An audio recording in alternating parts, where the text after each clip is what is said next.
Inihayag ng pamahalaan na ang pagdedeklara ng persona non grata laban sa mga opisyal ng Chinese Embassy ay isang seryosong hakbang na hindi dapat minamadali at kinakailangang pag-isipang mabuti dahil sa malalaking implikasyon nito sa ugnayang panlabas ng bansa.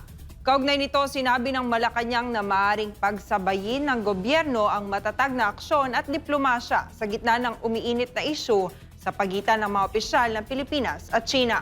Si Creseline Catarong magbabalita. Kinilala ng Department of Foreign Affairs ang mga panukalang resolusyon sa parehong kapulungan ng Kongreso na nananawagan na ideklara bilang persona non grata ang ilang diplomatic personnel ng Chinese Embassy sa Pilipinas. Sa statement ng DFA na binasa ni Presidential Communications Office Undersecretary Claire Castro sa Palace Briefing araw ng Huwebes, ang pagdedeklara ng persona non grata ay isa sa pinakamabigat na hakbang diplomatiko na maaring ipataw ng pamahalaan laban sa mga dayuhang diplomat. Bagamat nasa kapangyarihan ito ng DFA, itinuturing itong huling opsyon at ginagamit lamang kapag lubhang nasira ang ugnayang diplomatiko at wala ng ibang paraan upang maayos ang relasyon ng dalawang bansa. Binigyang diin din ng ahensya na ang naturang hakbang ay may malalaking implikasyon, kabilang ang posibleng ganting aksyon o iba pang countermeasures mula sa kabilang panig. Dahil dito, kinakailangan itong pag-isipan ng mabuti at paghandaan ang magiging epekto nito sa pangmatagalang interes ng Pilipinas.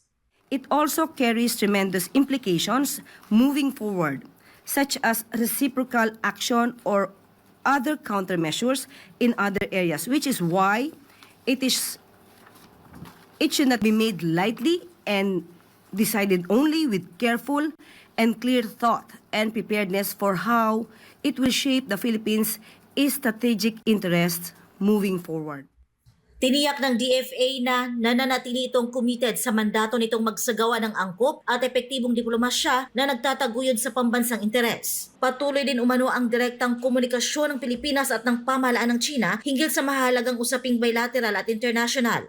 It is hoped that the DFA would be provided with ample space to perform its functions and to sort out issues with foreign counterparts through dialogue and consultation rather than through public discourse in accordance with the President's vision and guidance as the architect of Philippine foreign policy.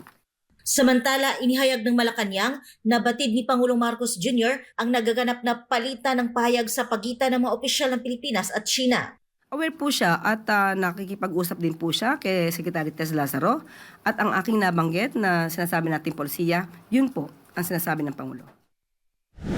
Sa isang statement na nilabas nitong Enero 28, sinabi ni Xi Jinping, tagapagsalita ng embahada, hindi na kailangan pang palimin ang issue. Dagdag niya, maaari na lamang nilang ideklara si Ambassador Jing Quan bilang persona non grata. Yon ang pinakadirektang hakbang. Bilang ambassador, siya ang may pananagutan sa lahat ng salita at kilos ng Chinese Embassy. Idinagdag niya na kung sakaling makatanggap si Ambassador Jing ng abiso mula kay Pangulo Marcos, agad siyang aalis ng Pilipinas. Ngunit gagawin niya ito ng may malaking dangal at karangalan dahil natupad niya ang tungkulin at responsibilidad bilang diplomatiko ng China para sa kanyang bansa. Binanggit pa ng opisyal ng embahada na kung may ideklara man na persona non grata sa anumang Chinese diplomat, dapat kasama rin ang buong 12-member Media Affairs at Public Diplomacy Team. Gayunman, iginit ng Chinese Embassy sa Pilipinas na kahit isa raman ang embahada, ipagpapatuloy nila ang pagtutol sa anumang paninira at maling impormasyon laban sa China. Para sa Diyos at sa Pilipinas, kung mahal, ito si Creseline Catarong, SMNI News.